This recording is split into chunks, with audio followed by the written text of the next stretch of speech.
So let's talk a little bit more about the actual games. Can you tell us Sure. what is the main difference between blockchain games and off-chain games? Sure.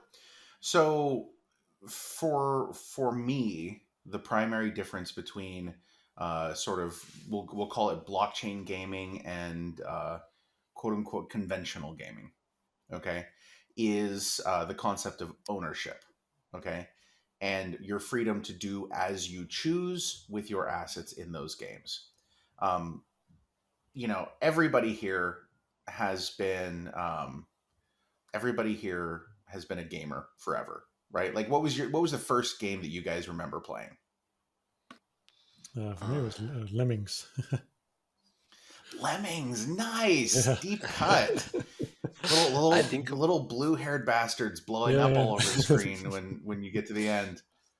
I think mine was Serious Sam, if you know the game. I do know Serious Sam. You are Yeah. significantly younger than me, I think. Yeah, I am. I probably am. It was my older brothers, so there you go. I got like a couple of minutes of it. Okay, there you go. Yeah. But you guys remember like back in those days, Serious Sam. I want to say that was an original PlayStation game. What did I'm not sure. I played it on PC. a PC? Okay, maybe I'm wrong. Maybe I'm thinking of something else. But like I remember back in the early days when you would have a game, you'd get to do like the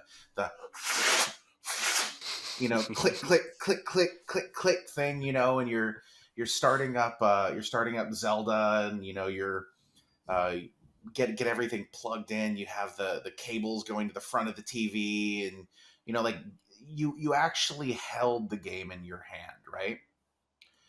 And that was such a cool experience, and there was an absolute definite feeling of ownership, right? This is my game. Why is it my game? Because I own this game and I can do whatever I want with it, right? And then cloud-based gaming came along. People started playing. Steam happened, right?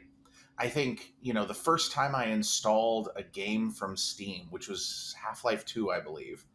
Okay, I first installed it and I was like, "What? Where's the box? Like where's the box? How do I own this?" Because I had all the rest of my games in my shelf, like in the boxes all lined up, right? The big old style boxes, and then like the smaller ones that were like the size of a VHS tape for all of the people who are old enough to remember what the hell a VHS tape is.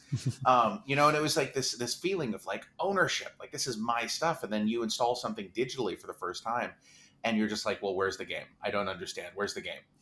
Um, and then we got used to that because it's super convenient, right? But at the end of the day, you don't own the game. You can't put it in your backpack and take it to school and swap it with your buddy. Okay, you can't do anything. You just have to like believe in the server, and have play it on your own Steam account. And if you buy something in that game or you win something in that game, you can't send it to anybody else. Like in very very rare circumstances is that possible, right? And so this is sort of for me the big differentiating factor, because if you play one of our games, like recently there's a game called Grit that we announced. Okay, and it's essentially it's a battle royale game. Think of it as a mix between Red Dead Redemption, okay, and PUBG. Okay, so it's Yeah. like this insane, crazy horseback riding, gunslinging, awesome game. Okay, where you actually get to own stuff. You can own upgrades for your guns. You can own, different characters. You can own horses. You can own, all of this different stuff, and it's yours. And if you want to send it to somebody else, you can. Once it's Yeah. yours, once you've earned it in game or bought it, it's completely yours. you know Where is it saved? Like, do you need your own wallet, or yeah, is it's it it's on saved in the a wallet. account? It's saved in a wallet. Yeah. So when I create an account, I get a new wallet, Yeah. or how does that part work? Maybe you can Yeah, explain us so more you about you this. you Yeah. essentially, right now, the way that it works, and I will fully admit to this being clunky as hell and definitely something that I'd like to change.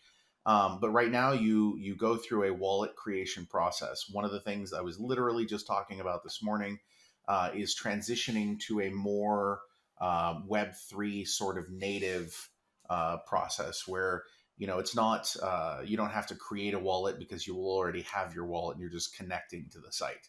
That's what I would like to see. But right now, you create an account, then you go through the wallet creation process. It gives you a key phrase, so on and so forth. Okay. That So process. so you would want to have something like with MetaMask? Yeah, Uh, yeah. yeah. I would much rather something like that. Yeah. Plus, if you have something that's fully Web3 native, you can access all sorts of other single sign-on options as well that people would like to use, that are based on other services outside of our own. Yeah, it would be cool to use Ledger on your gaming platform and Yes, sign, yes. I yeah, would for example, really, or really like that. I would really, really like that. yeah, The downside of Ledger and things like that is occasionally um, you have to give allowances for use of tokens in game. Especially if you're going to be purchasing various things, and those allowances, if you're having to bust out the ledger, the Trezor, and connect it and sign in, and it becomes kind of high friction at a certain point, which is something we generally want to avoid. But I do understand the hows and the whys of it. yeah.